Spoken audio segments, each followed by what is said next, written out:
it was back right around Lauren's 7th birthday that she started to, she really started just getting tired all the time. I wasn't really like myself at all. I was so short of breath, and I didn't want to do anything, I didn't want to talk to anyone. She really had no other symptoms. We didn't know how seriously sick she really was.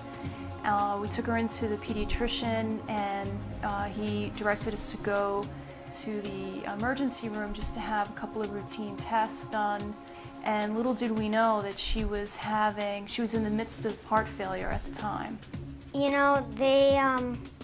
They said that there was, my heart was enlarged and it was swollen, and that my stomach was distended, and that's the worst thing you can hear when you're so young. So we were completely thrown off guard by how seriously sick she really was. And there is a very strong element of denial, because you never want to admit that your child is as sick as they are. It really has such an impact on you. You realize your life is never going to be the same. They weren't really sure that I was going to live if they didn't find the heart soon.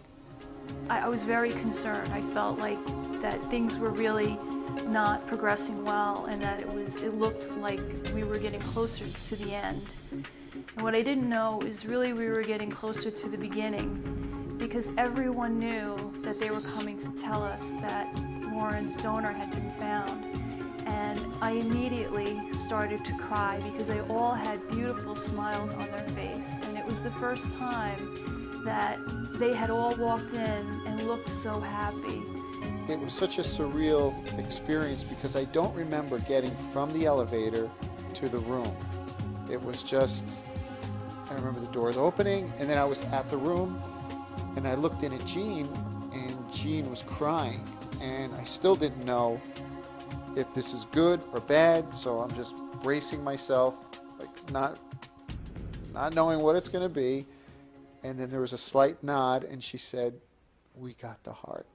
And it's just one of those moments that you just, I'll never forget.